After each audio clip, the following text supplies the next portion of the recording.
So tonight we're going to take a tour of this virtual city. We're going to be able to zoom into different locations and look at how the Faraday Exchanger is able to resolve problems. Whilst the city is virtual, the information we're going to see on the screen about the performance of the device is very much live. The first thing we're going to look at is power level. For this one, we're going to look at a house. This could be your home. Power level is so important. We have to maintain the balance in the system at all times. As most of you will know, when you plug a device in at home, you get 110 volts. That's the power level that we need to maintain. So on the screen here, we can see the power level in the grid itself is on the left, and then the power level flowing into our home is on the right. If the power level in the grid gets too high, that gets passed through to our house, and we risk damaging our equipment. We could literally blow something up. If it gets too low, our devices aren't going to work properly. This is when we get blackouts. It's really crucial that we maintain this balance at all times for the electricity grid to work. So when we turn on the Faraday Exchanger, what we'll want to see is that even if we have the power level fluctuating in the grid, we're able to maintain that nice steady 110 volts into our homes. Okay team, let's turn on the Faraday Exchanger. There you have it. You can see now that even though we still have the power level in the grid fluctuating, the Faraday Exchanger is able to maintain that nice 110 volts for our devices at home. That means they're going to work more efficiently and much better. So let's move on to our second test tonight. This one's power quality. This time we're going to look at a hospital. So when we're in our homes, our devices, our TVs, our laptops, they're designed to deal with a lower level quality power. In a hospital, we have really sensitive medical equipment. This needs the highest quality power, otherwise it won't work properly. In this case, it can literally be life or death. Power through our grid is a wave. We can see here this power wave through the grid, again on the left-hand side, and then it's passed through to the hospital, and that's shown on the right-hand side.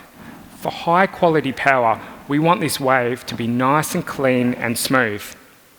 If we were to introduce some noise into this wave, or as engineers call it, harmonics, you see that it's going to impact the ability of the equipment in the hospital to operate correctly. Obviously, this isn't ideal, so when we turn on the Faraday Exchanger, we'll want to see that despite any noise in the grid itself, we're able to provide the hospital with that high quality power it so desperately needs. Okay guys, let's turn on the Faraday Exchanger control. Again, now we can see that once the Faraday Exchanger is turned on and controlling this, we're able to take this noise out of the system. This means that our hospital has this high quality power and its medical equipment's going to work. As an added bonus, it also means the hospital doesn't need to invest in its own expensive equipment to do this. The Faraday grid's providing it for it. So, 2 from 2. We've got the right power level and we've got good quality power. The next thing we want to look at is efficiency. In this case, we're going to look at a factory within the grid. Now, factory uses a lot of energy. So that means it can have a big impact on how the grid's operating. In this case, the factory is not only using energy, but it's also affecting the efficiency of the electricity grid it's connected to. So we're going to do things a little bit differently this time.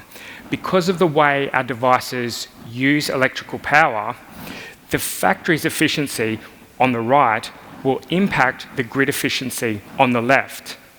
So if at the moment we can see that the grid efficiency, the factory efficiency on the right is up at 100%.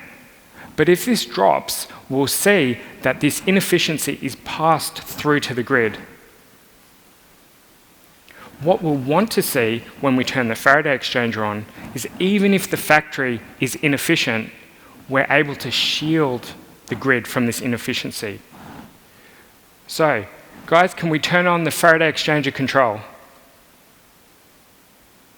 So now we can see on the right, the factory is still at a lower efficiency, but the Faraday grid has been able to bring the grid efficiency much higher, back up to almost 100%. It's able to do this dynamically as well. So if the factory efficiency was to continue to change, the Faraday grid would be able to directly compensate and bring it straight back up. So, 3 from 3. Let's move on to our fourth one. This time we're going to look at balance.